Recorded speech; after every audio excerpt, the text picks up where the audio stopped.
Perkuliahan di pertemuan minggu ke-7 ini masih akan membahas mengenai asas-asas BK yang terdiri dari 12 asas. Setelah sebelumnya, yaitu di minggu lalu, sudah dibahas mengenai asas kerahasiaan, asas kesukarelaan, asas keterbukaan, asas kegiatan, asas kemandirian, dan asas kekinian. Maka minggu ini akan dibahas mengenai asas kedinamisan, asas keterpaduan, asas kenormatifan, asas keahlian, asas alih tangan, dan asas tutwuri handayani. Asas ketujuh di dalam bimbingan dan konseling adalah asas kedinamisan. Asas kedinamisan merupakan asas dalam bimbingan dan konseling yang menuntut konselor atau guru BK untuk dapat mampu melaksanakan pelayanan BK yang terarah, yaitu mengacu pada tercapainya tujuan pelayanan BK. Dengan demikian dapat dimaknai bahwa asas kedinamisan menghendaki agar seluruh isi pelayanan yang diberikan konselor atau guru BK kepada klien atau konseli hendaklah selalu bergerak maju, tidak monoton, apalagi bias, melainkan terus berkembang serta berkelanjutan sesuai dengan kebutuhan selama proses konseling dan dengan senantiasa memperhatikan tahap perkembangan proses konseling dari waktu ke waktu. Dengan demikian, pelayanan BK dengan mengacu kepada terwujudnya asas kedinamisan hendaklah dilaksanakan dengan senantiasa mengacu pada tujuan yang jelas, dan konselor atau guru BK haruslah mengupayakan berbagai cara guna tercapainya tujuan pelayanan BK. Asas kedinamisan mendorong pelayanan BK menjadi pelayanan yang sistematis dan terukur. Sebagai gambaran, misal seorang konselor atau guru BK memberikan layanan konseling perorangan kepada individu yang sedang memiliki permasalahan. Dengan demikian dapat dipahami bahwa tujuan dari layanan konseling perorangan adalah untuk membantu individu tersebut terentaskan dari masalahnya dengan melalui pribadi individu yang mandiri dan mampu mengendalikan diri. Nah, dalam proses konselingnya, obrolan yang dilakukan antara konselor atau guru BK terhadap klien tersebut bukanlah obrolan biasa, bukanlah obrolan yang tidak terarah, bukanlah obrolan yang membahas segala sesuatu dari A sampai Z yang belum tentu memiliki keterkaitan dengan permasalahan yang dialami klien.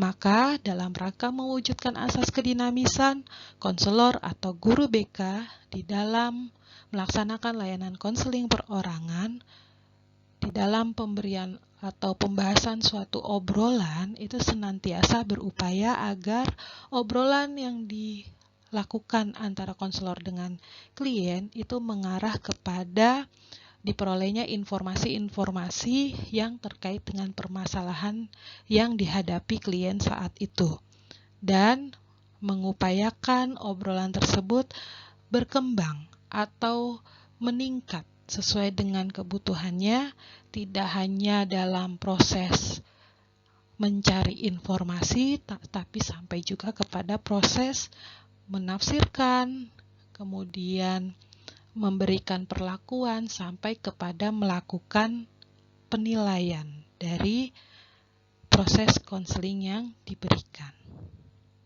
Nah, untuk itu wujud dari ditegakkannya asas kedinamisan, konselor atau guru BK perlu melakukan 5 tahapan di dalam pelayanan konseling. Maka sebagai wujud konselor atau guru BK menegakkan asas kedinamisan, saya ulang, perlu memperhatikan 5 tahapan pelayanan konseling. Apa 5 tahapan tersebut? Yaitu dikenal dengan istilah 5-an atau 5-in. 5-an ini adalah pengantaran, penjajakan, penafsiran, pembinaan, dan penilaian. Itulah tahapan-tahapan yang sistematis, yang berjenjang, yang harus diterapkan dalam pelayanan BK sebagai wujud ditegakkannya asas kedinamisan, yaitu dimulai dengan tahap pengantaran. Ketika pengantaran dirasa cukup, maka dilanjutkan kepada tingkat yang lebih tinggi lagi, yaitu tahap penjajakan. Kemudian ketika segala aspek sudah dijajaki, maka proses konseling atau pelayanan BK dilanjutkan kepada tahap penafsiran, kemudian sampai kepada tahap pembinaan, dan terakhir adalah tahap penilaian. 5 tahapan ini juga dikenal dengan 5 yaitu terjemahan dari bahasa Inggrisnya, yaitu introduction, investigation, interpretation, intervention, dan inspection. Nah, 5 tahapan an atau in ini dikemukakan oleh Profesor Prayitno. Untuk memperoleh gambaran yang lebih jelas tentang 5 tahapan konseling ini bisa dipelajari lebih lanjut di slide berikutnya. Selain tentang 5 tahapan pelayanan konseling ini, perwujudan asas kedinamisan juga digambarkan dengan adanya 5 tahapan dalam keefektifan layanan konseling. Nah, untuk mengetahui 5 tahap keefektifan konseling ini apa saja, silakan masing-masing bisa melihat kepada sumber referensi, yaitu buku Prayitno dan Erman Amti yang berjudul Dasar-Dasar Bimbingan dan Konseling. Kurang lebih tersedia di halaman 298. Silakan dipelajari tentang 5 tahap keefektifan layanan konseling.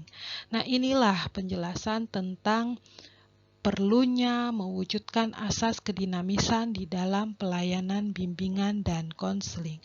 Bisa kita bayangkan bersama-sama bila mana asas kedinamisan tidak diwujudkan dalam pelayanan konseling. Misal, ada klien yang datang kepada konselor ingin dikonseling karena dirinya mengalami permasalahan. Nah, di dalam prosesnya karena klien sangat ekstrovert, excited, dan memiliki kesukarelaan yang tinggi, klien bercerita segala sesuatu tentang dirinya. Sampai berada dalam kondisi klien ini membahas seluruh pengalaman atau isi pikiran atau isi perasaannya, baik itu hal yang menyangkut dengan masalah yang dialami maupun yang tidak. Nah, hal ini jika tidak diarahkan oleh konselor atau guru BK di dalam prosesnya, maka bisa terjadi pembiasan topik di dalam proses konseling, sehingga pelayan konseling menjadi tidak efektif karena terlalu berlarut-larut dan terlalu bias membahas segala sesuatu yang bisa jadi tidak ada keterkaitannya dengan upaya pengentasan masalah yang dialami klien. Maka untuk itu konselor harus tahu dan bisa menentukan dan membawa klien kepada pembahasan yang lebih terarah, yaitu yang berfokus kepada upaya pengentasan masalah yang dialaminya. Nah, inilah gambaran tentang pentingnya mewujudkan asas kedinamisan dalam pelayanan bimbingan dan konseling. Ini adalah prosedur dasar pelayanan BK agar pelayanan BK efektif dan menegakkan asas kedinamisan, yaitu bahwa pelayanan BK di dalam prosesnya hendaklah dilakukan secara bertahap, secara hierarki, dimulai dari dipenuhinya tahap pengantaran, lalu setelah tahap pengantaran dirasakan cukup, maka dilanjutkan ke dalam tahap penjajakan. Kemudian setelah tahap penjajakan dirasakan cukup, maka proses pelayanan BK dilanjutkan kepada tahap penafsiran, lalu dilanjutkan kepada tahap pembinaan, dan dilanjutkan kepada tahap penilaian.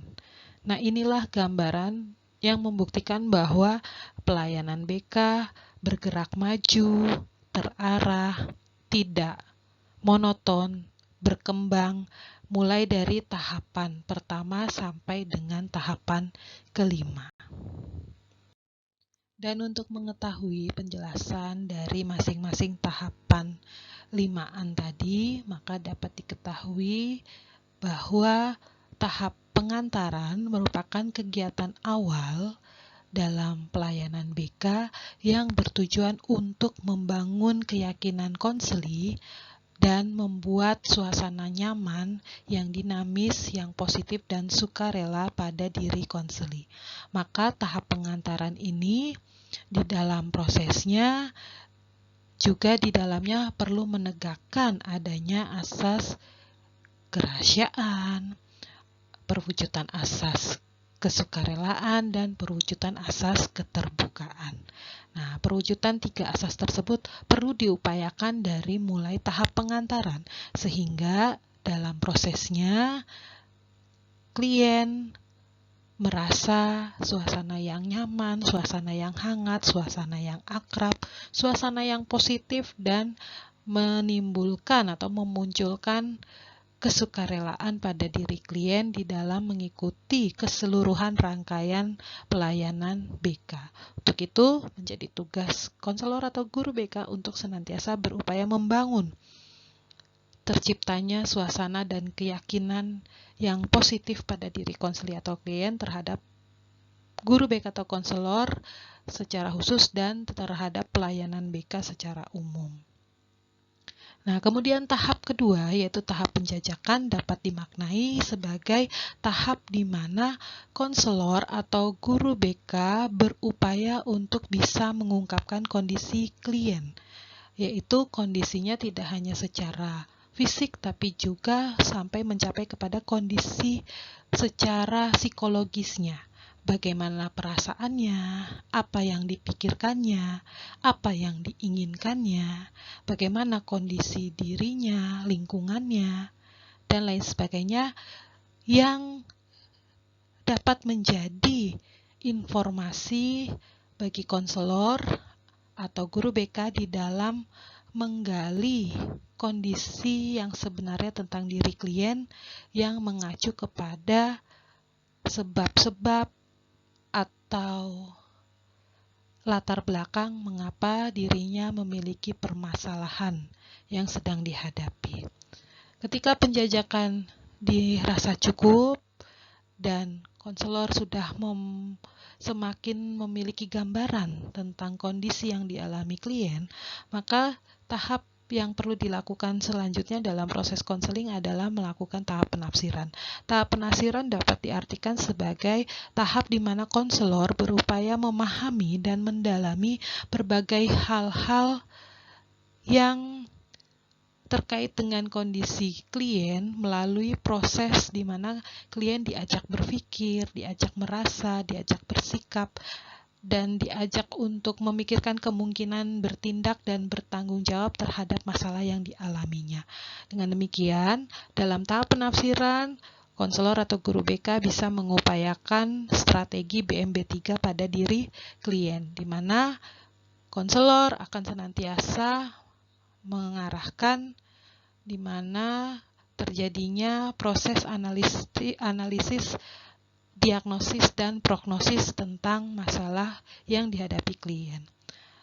Ketika penafsiran itu sudah dilakukan oleh konselor atau guru BK secara tersirat, yaitu tidak disampaikan kepada klien tapi cukup menjadi pemahaman bagi konselor atau guru BK, maka tahap selanjutnya yang harus dilakukan oleh konselor adalah meningkatkan proses layanan konselingnya ke tahap pembinaan.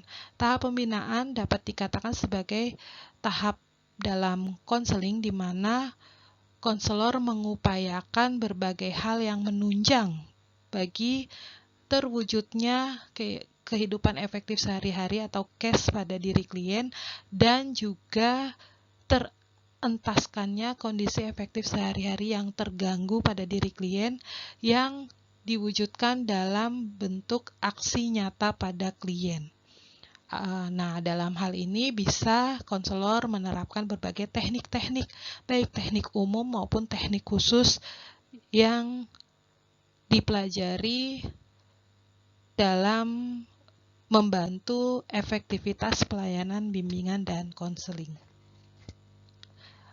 Nah, tahap yang terakhir di dalam proses konseling adalah tahap penilaian, yaitu merupakan tahapan di mana konselor atau guru BK melakukan kegiatan untuk mengetahui hasil yang dicapai pada diri klien dari pelayanan BK yang diberikan dalam bentuk pelaksanaan adanya penilaian segera atau disingkat LAISEK, kemudian penilaian jangka pendek atau LAIJAPEN, dan penilaian jangka panjang.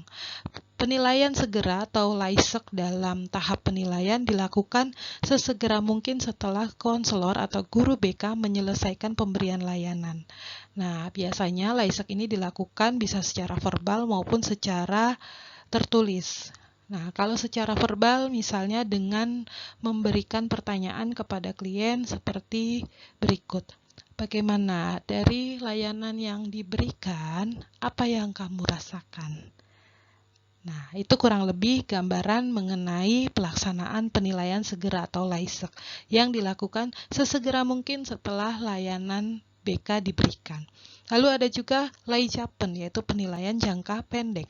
Nah, LAIJAPEN ini dilakukan dalam jangka waktu setelah konseli atau klien mendapatkan pelayanan kurang lebih dalam jangka waktu setelah 2 minggu atau setelah 1 bulan atau sampai 3 bulan ke depan.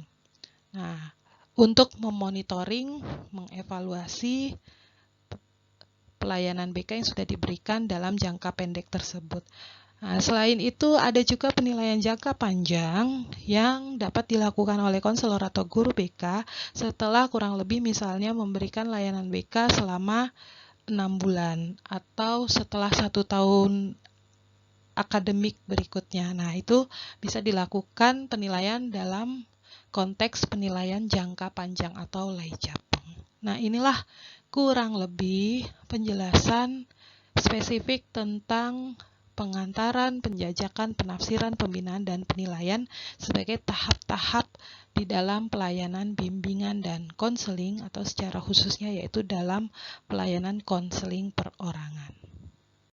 Asas yang ke-8 dalam bimbingan dan konseling adalah asas keterpaduan.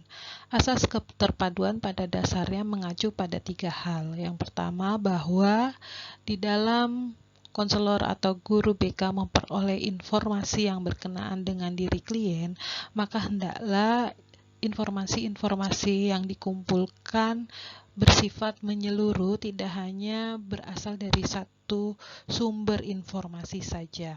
Misal, terkait dengan masalah bakat dan minat siswa, maka konselor atau guru BK tidak hanya menggunakan satu informasi saja, yaitu berkenaan dengan aspirasi siswa yang disampaikan secara verbal oleh siswa yang bersangkutan, tetapi juga guru BK perlu memadukan dengan data-data lainnya yang menunjang, misal seperti hasil rapotnya, kemudian hasil tes psikologinya, kemudian data pribadi siswa terkait status sosial ekonominya, kemampuan secara material, kemudian support orang tua, dan lain sebagainya. Nah, inilah yang dapat dimaknai sebagai perwujudan asas keterpaduan di dalam memperoleh informasi yang komprehensif yang tidak hanya mengacu kepada satu sumber informasi saja. Kemudian, asas keterpaduan juga bermakna bahwa dalam memperoleh informasi, seorang guru BK perlu juga berkoordinasi dengan pihak-pihak lain yang berkepentingan, sehingga dapat dikatakan bahwa BK tidak bekerja sendirian. Maka BK bisa berkolaborasi dengan pihak-pihak lain yang memiliki keterlibatan di dalam upaya pelayanan bimbingan dan konseling. Misalnya, bekerja sama dengan orang tua atau bekerja sama dengan wali kelas atau bekerja sama dengan guru bidang studi dan pihak-pihak lainnya sepanjang pihak-pihak tersebut dinilai memiliki kepentingan atau keterlibatan secara langsung kepada diri klien yang sedang guru BK atau konselor tangani atau upayakan pengembangan case dan pengentasan KST-nya. Selain itu, asas keterpaduan juga dapat bermakna bahwa segala upaya pelayanan bimbingan dan konseling juga harus dilakukan secara komprehensif, secara lengkap, tidak hanya di sekolah, tapi juga berupaya untuk bisa perwujudan pelayanan BK dirasakan juga di rumah dengan bantuan orang tua. Misal, guru BK atau konselor sudah berupaya maksimal dalam membentuk diri pribadi klien yang disiplin, misal seperti itu. Nah, namun upaya tersebut akan lebih optimal lagi ketika kondisi siswa di rumah juga mendapatkan upaya yang sama, yaitu orang tua juga berupaya mendisiplinkan anak begitu di rumah, sehingga upaya yang guru BK lakukan di sekolah ini sejalan juga dengan upaya yang dilakukan orang tua di rumah. Jadi bersinergi, saling berupaya untuk terwujudnya upaya-upaya yang diharapkan dalam pelayanan bimbingan dan konseling. Nah, dengan demikian, asas keterpaduan merupakan asas BK yang mengharapkan atau menghendaki agar berbagai pelayanan dan kegiatan BK, baik yang dilakukan oleh guru BK maupun pihak lain, baik di sekolah maupun di rumah, ini semuanya saling menunjang, saling bersinergi, yaitu bekerja secara harmonis dan terpadu secara menyeluruh atau secara komprehensif, di mana di dalamnya tentu perlu ada kerjasama antara guru BK dengan pihak-pihak lain yang berkepentingan atau berperan secara langsung ke dalam kehidupan klien yang ditangani. Misal orang tua, misal wali kelas, misal wakasek, misal guru bidang studi, dan lain sebagainya. Sehingga penyelenggaraan pelayanan BK bisa terus dikembangkan dan dioptimalkan dengan diwujudkannya asas keterpaduan. Nah, sehingga dibutuhkan koordinasi di dalam pelayanan BK. Ingat, BK tidak bekerja sendirian. Guru BK tidak aktif sendirian sementara yang lain pasif. Ya, namun kerjasama ini juga perlu dipertimbangkan sejauh mana guru BK perlu bekerja sama atau cukup mengupayakan dari pelayanan BK. Jadi harus dipertimbangkan secara bijak sejauh mana perlu melibatkan pihak lain atau sejauh mana cukup melibatkan hanya antara guru BK atau konselor dengan diri klien atau siswa. Maka ini sangat bergantung dari seberapa serius permasalahan yang dihadapi klien dan seberapa banyak pihak yang memiliki keterlibatan secara langsung dengan masalah klien. Untuk itu, koordinasi segenap pelayanan atau kegiatan BK hendaklah dilaksanakan dengan sebaik-baiknya. Jadi jangan lupa, konselor atau guru BK senantiasa perlu memadukan berbagai data dan informasi tentang diri siswa sesuai dengan kebutuhan pelayanan. Nah, berdasarkan dari pemahaman ini, maka muncul pertanyaan, apakah BK berpusat pada keluhan pertama saja? Nah, silakan Anda cari tahu jawabannya. Asas ke-9 dalam bimbingan dan konseling adalah asas kenormatifan. Asas kenormatifan merupakan asas dalam BK yang menuntut konselor atau guru BK untuk senantiasa memperhatikan nilai dan norma-norma yang berlaku di masyarakat. Baik itu mulai dari norma agama, norma hukum, norma kesopanan, norma kesusilaan, norma ilmu pengetahuan, adat istiadat, sampai kebiasaan setempat yang berlaku. Nah, dengan demikian dapat dimaknai bahwa pelayanan konseling segenap isi, pelaksanaan, teknik, harus senantiasa memperhatikan nilai dan norma. Jadi tidak boleh dilaksanakan pelayanan BK yang bertentangan dengan nilai dan norma tersebut. Sebagai contoh, pelayanan BK tidak dilakukan dengan kekerasan, karena itu akan melanggar norma hukum. Ya. Prosedur yang dilakukan dalam pelayanan BK tidak melanggar norma agama, tidak melanggar norma-norma suatu ilmu pengetahuan, dan lain sebagainya. Misal lagi yang lain, contoh yang lainnya, pelayanan konseling tidak diberikan di malam hari. Ya, tapi ketika tatap muka dilakukan di jam-jam yang normatif untuk proses konseling. Kemudian kedekatan antara konselor dengan klien juga perlu memperhatikan kenormatifan. Teknik, pendekatan, pembangunan suasana, dan lain sebagainya, semua pelayanan dalam bimbingan dan konseling senantiasa menjunjung tinggi asas kenormatifan, yaitu memperhatikan segala nilai dan norma-norma yang berlaku. Nah, dengan demikian dapat dikatakan bahwa asas kenormatifan merupakan asas BK yang menghendaki agar segenap pelayanan BK didasarkan pada nilai dan norma yang ada dan tidak boleh bertentangan dengan nilai dan norma yang ada, yaitu nilai dan norma agama, hukum dan peraturan, adat istiadat, ilmu pengetahuan, sampai kepada kebiasaan yang berlaku. Maka apabila terdapat isi atau pelaksanaan layanan BK yang tidak berdasarkan nilai dan norma yang dimaksud, maka hal tersebut bukanlah dapat dikatakan sebagai pelayanan atau kegiatan BK yang dapat dipertanggungjawabkan. Nah, secara lebih jauh, pelayanan dan kegiatan BK justru seharusnya itu dapat meningkatkan kemampuan klien atau konseli di dalam menghayati, memahami, dan mengamalkan nilai dan norma tersebut. Untuk itulah,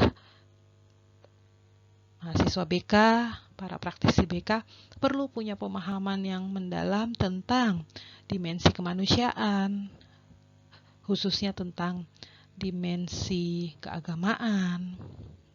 Kemudian juga perlu mempelajari tentang hakikat manusia. Nah, perlu dipahami juga bahwa konseling adalah upaya pendidikan, dan yang harus diketahui bahwa pendidikan itu bersifat normatif. Jadi sudah sangat jelas bahwa pelayanan BK harus senantiasa menjunjung tinggi terwujudnya asas kenormatifan dengan cara-cara yang normatif, dengan pendekatan yang normatif, dengan teknik-teknik yang normatif, guna juga mendorong klien agar bisa bersikap normatif, mampu memahami, menghayati, dan bahkan mengamalkan nilai dan norma yang berlaku di masyarakat. Demikian penjelasan tentang asas kenormatifan. Asas ke-10 dalam bimbingan dan konseling adalah asas keahlian.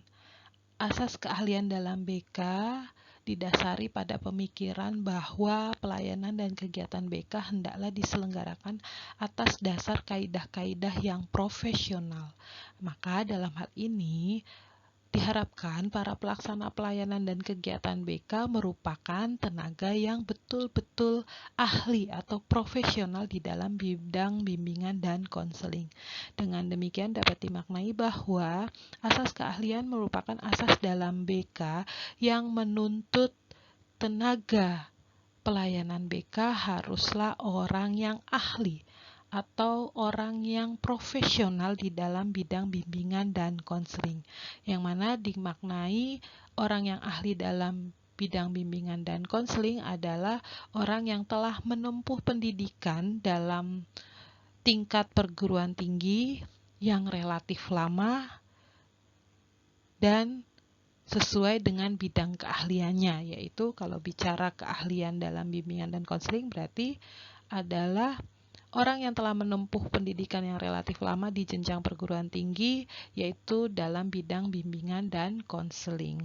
Dengan kata lain, yang dikatakan ahli dalam bimbingan dan konseling adalah lulusan S1 BK minimal gitu ya, yang bergelar SPD dalam bimbingan dan konseling, dan lebih baik lagi diharapkan adalah seorang konselor, yaitu lulusan S1 BK yang telah menempuh pendidikan program pendidikan konselor selama 1 tahun.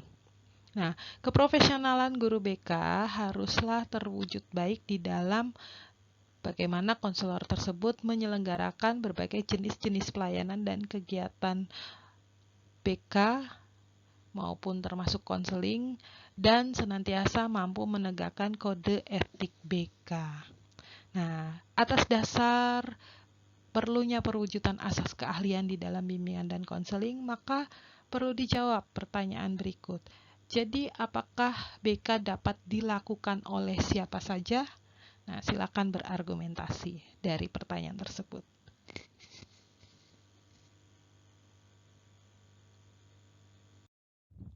Asas ke-11 dalam bimbingan dan konseling adalah asas alih tangan, atau lebih lengkap dikenal dengan asas alih tangan kasus, atau dengan kata lain disebut juga dengan istilah referral. Asas alih tangan kasus dalam BK merupakan asas yang menuntut konselor atau guru BK untuk mengetahui batasan kewenangan pelayanan BK. Karena dalam melayani klien atau individu, konselor atau guru BK memiliki batas kewenangan sejauh mana konselor atau guru BK berhak menangani klien, dan ada kondisi-kondisi atau permasalahan yang dimana konselor atau guru BK tidak berwenang untuk menanganinya, sehingga perlu direferal atau dialih tangan kepada pihak lain yang tepat, yang berbeda keahlian dengan konselor atau guru BK. Nah, jadi dapat dikatakan bahwa asas alih tangan kasus merupakan asas dalam bimbingan dan konseling yang menghendaki agar pihak-pihak yang tidak mampu menyelenggarakan pelayanan BK secara tepat dan tuntas atas suatu permasalahan klien atau konseli dapat mengalih tangankan permasalahan tersebut kepada pihak yang lebih ahli, yaitu ahli lain yang kompeten, ahli lain yang tepat sesuai dengan permasalahan klien. Nah, jika klien atau konseli merasa tidak terentaskan masalahnya dikarenakan membutuhkan ahli lain, maka permasalahan klien tersebut perlu direferal atau dialih tangankan kepada pihak lain atau ahli lain yang tepat. Misal, sebagai contoh, klien mengalami permasalahan secara medis, yang mana permasalahan medis bukanlah menjadi batas kewenangan seorang konselor atau guru BK. Maka konselor atau guru BK perlu wajib menegakkan asas alih tangan, yaitu mereferal permasalahan klien kepada pihak yang ahli di dalam bidang medis, yaitu kepada dokter sebagai contoh seperti itu. Atau misal dalam kasus rumah tangga, misal terjadi permasalahan yang terkait dengan masalah hukum, maka guru BK atau konselor tidak bisa menangani permasalahan tersebut yang bukan menjadi batas kewenangannya, maka perlu direferal kepada ahli lain yang kompeten, yang relevan dengan permasalahan hukum, yaitu misal kepada pengacara atau lawyer. Begitu.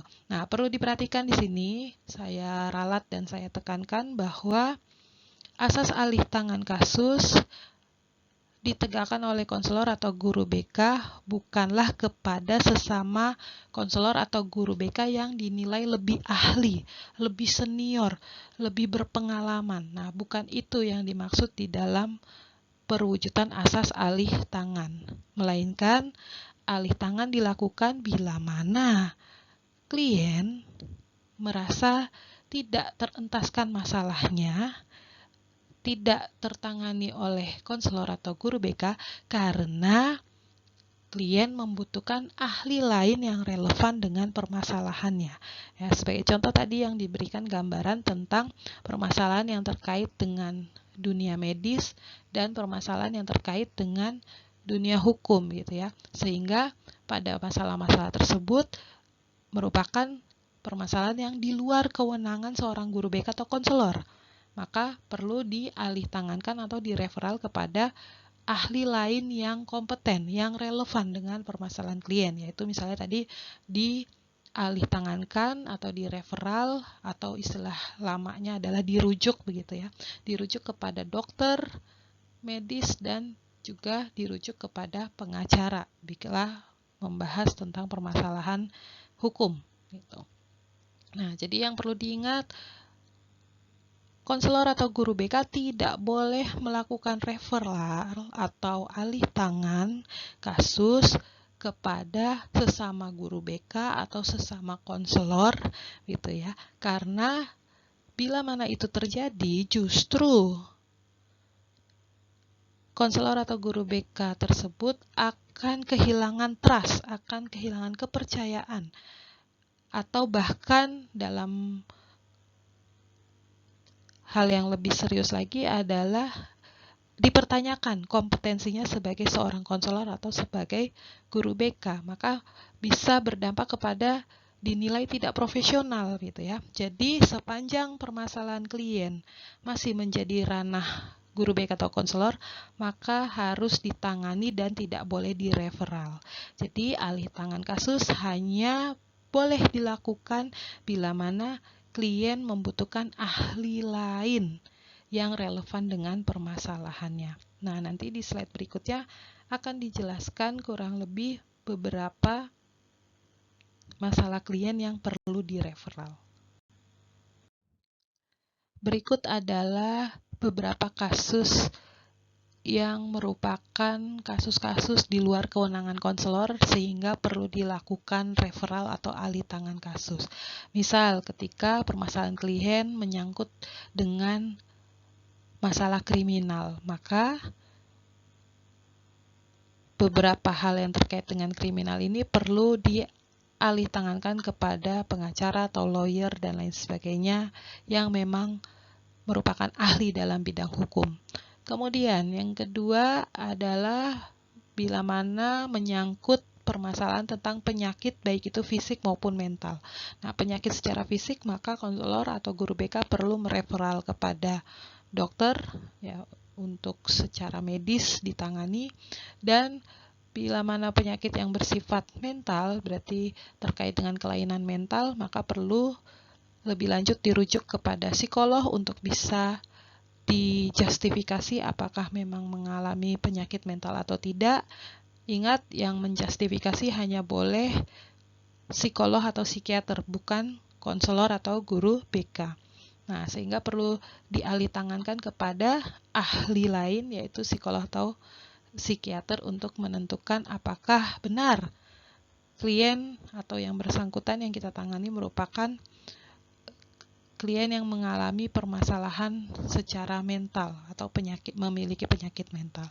Lalu contoh kasus lainnya yang terkait dengan di luar kewenangan konselor adalah klien yang mengalami keabnormalan akut. Misal dalam proses konseling cenderung sering histeria, gitu ya, berteriak tanpa sebab. Kemudian mulai mengalami halusinasi.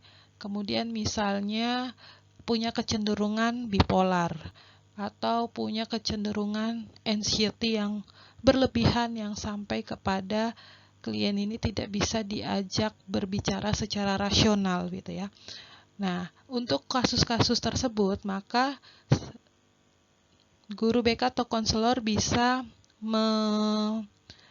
mengenali gejala-gejala keabnormalan akut ini dan diarahkan atau dihendaki untuk bisa mereferal kasus-kasus tersebut kepada ahli lain yang relevan dengan permasalahan klien. Misal dialih tangankan kepada psikolog atau kepada psikiater. Kemudian kasus lain yang di luar kewenangan konselor adalah kasus-kasus yang berkaitan dengan ilmu hitam. Artinya bila mana klien atau konseling yang datang kepada konselor atau guru BK meyakini bahwa dirinya diguna-guna atau ada ilmu hitam yang diyakini diperuntukkan bagi dirinya, maka untuk keyakinan klien yang demikian perlu diketahui bagi konselor bahwa itu menjadi di luar kewenangan konselor sehingga perlu direferal kepada pihak lain yang dinilai ahli berkenaan dengan hal-hal yang bersifat spiritual gitu ya. Nah, yang terakhir adalah kasus yang terkait dengan kondisi adiktif, kecanduan. Misal kecanduan nafsa ya. Lalu kecanduan-kecanduan yang lain yang implikasinya kepada penyakit atau bahkan kriminal, maka kepada klien yang demikian, konselor atau guru BK perlu melakukan referral kepada pihak yang tepat, pihak atau ahli yang tepat. Misal, ada klien kita karena atas dasar kepercayaan kepada konselor atau guru BK-nya secara sukarela mau menjelaskan atau memberitahukan bahwa dirinya mengalami kondisi adiktif, misal terkait dengan nafsa. Maka yang harus dilakukan oleh konselor atau guru BK adalah segera mendorong klien untuk bersedia direferal kepada pihak yang kompeten, yaitu misal untuk bisa direhabilitasi agar bisa terentaskan masalahnya atau terselesaikan atau terhindar dari kecanduan tadi. Nah, perlu diingat ya bahwa terkait dengan kecanduan narkoba, bila mana ada klien yang dengan jujur mau menceritakan kepada kita, maka bukan langsung direferal ke kepolisian, tapi diupayakan direferal ke pusat rehabilitasi. Dan tentunya terkait dengan kasus tersebut perlu juga diadakan keterlibatan ya, perlu dilakukan keterlibatan peran orang tua maupun sekolah, tentu dengan tetap menjunjung tinggi asas kerahasiaan. Artinya informasi yang diberikan kepada orang tua ataupun kepala sekolah harus atas seizin klien, dengan mendorong kesadaran bahwa pihak-pihak tersebut perlu mengetahui sebagai bentuk support dan upaya pengentasan masalah klien.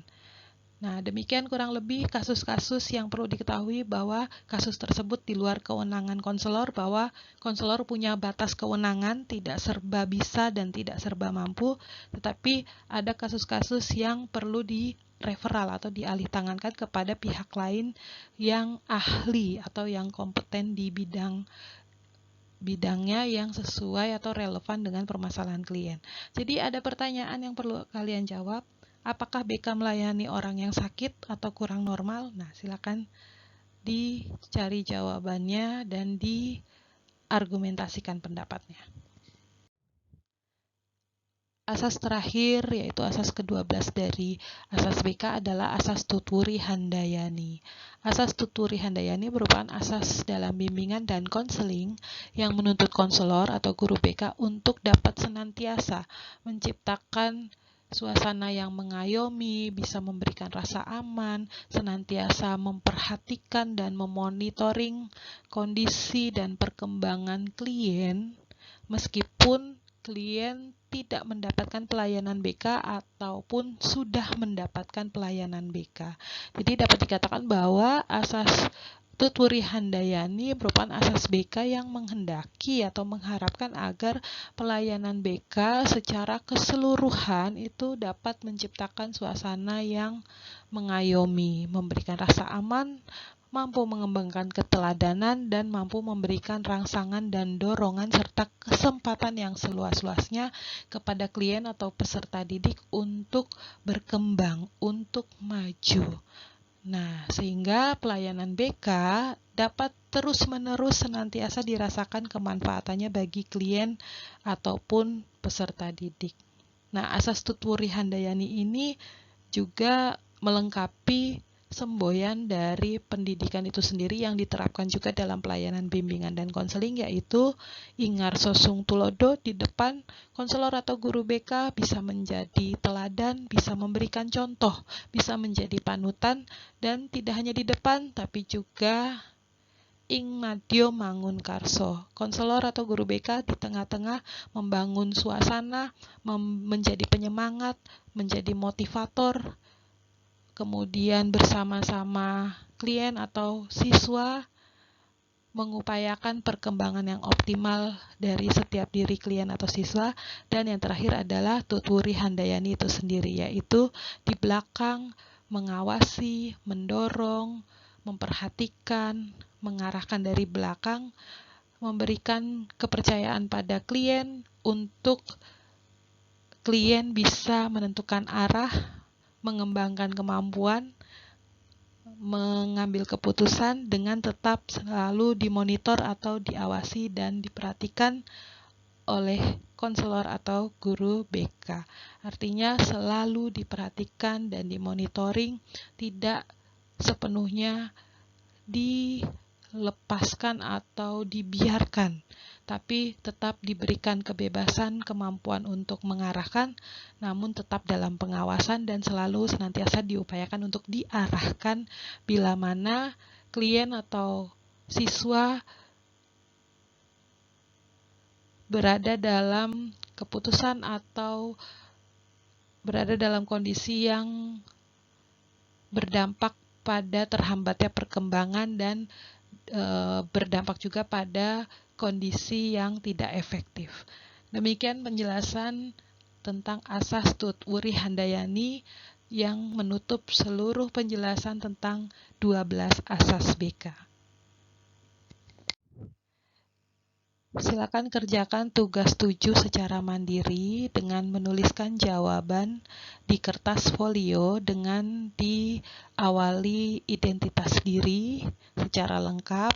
Kemudian tugas ini akan dikumpulkan minggu depan di saat perkuliahan luring.